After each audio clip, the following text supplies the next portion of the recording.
En este video veremos cómo realizar correctamente el taping para la cadera y la pelvis. Este video es parte de nuestro curso gratuito sobre el masaje deportivo y el taping, el cual hemos publicado aquí en este canal de YouTube. Al final del video, como siempre, te daré mis consejos y reflexiones sobre esta técnica. Bueno, este es el video dedicado a la cadera y la pelvis. En concreto, veremos la aplicación del taping en una condición particular, la bursitis trocantérica, que a menudo se usa en los porteros. Sí, eso es uno de los traumas más frecuentes, además del codo, siempre debido al rol y al impacto con el suelo que a menudo les afecta a los porteros. Con esta aplicación tratamos de reducir los tiempos de recuperación y mejorar la condición con estos drenajes y tapings aplicados. Hablamos de taping drenante en este caso. Hemos cortado una cinta de 5 cuadrantes y la hemos dividido en tiras de 5 tiras de 1 centímetro.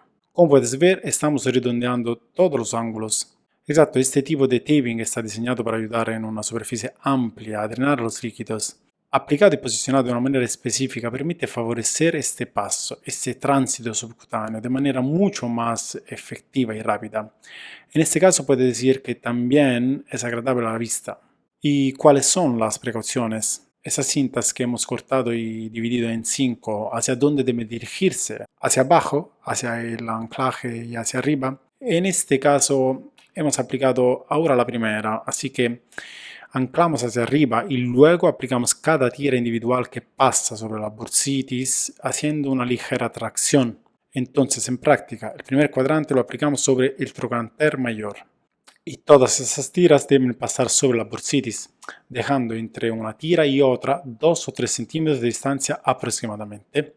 Siempre con una tensión, aplicamos una ligera tensión, digamos respecto a la condición natural, aproximadamente un 20% de tensión. Entonces es algo bastante modesto, pero aún perceptible. Tratamos de ponerlas todas equidistantes. Hemos preparado 2 cintas cortadas de la misma manera. En este caso hemos aplicado la primera cinta, empezando desde arriba. Colocamos el primer cuadrante sobre el trocánter mayor. Y ahora vamos a colocar la segunda. ¿Cómo? Siempre en la parte alta del trocánter mayor, pero moviéndola un poco más hacia la izquierda. En este caso para que podamos cruzar todas las tiras formando una especie de telaraña. Entonces, cruzándolas, empezamos desde la parte más interna, colocamos el cuadrante de la segunda cinta y luego vamos a insertar, aplicar, pegar las tiras siempre de la misma manera, equidistantes. Sí, equidistantes, con una tensión de aproximadamente el 20% y superpuestas.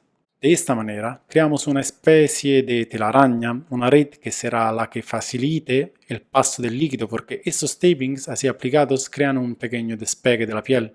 Es apenas perceptible pero suficiente para ayudar el drenaje subyacente.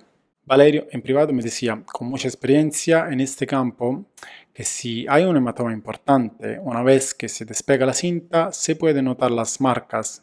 Exactamente, el dibujo del líquido que ha recorrido, que ha seguido, las líneas blancas. En un tejido de hematoma oscuro vemos líneas blancas, así que es una señal clara de que la aplicación del taping ha funcionado. Lo importante es que, como vemos en las imágenes, la zona a drenar esté debajo de los tejidos que se cruzan, por lo tanto, bajo esta telaraña. Muy bien, este fue nuestro video sobre el taping para la cadera y la pelvis. Asegura de ver también el video sobre el taping para la rodilla y para el hombro. Puedes verlos haciendo clic en las miniaturas laterales. Si te gustó este video, asegúrate de compartirlo, darle un me gusta, comentar abajo y suscribirte al canal. Si quieres echar un vistazo a nuestros cursos, revisa el enlace en la descripción. Nos vemos en el próximo video.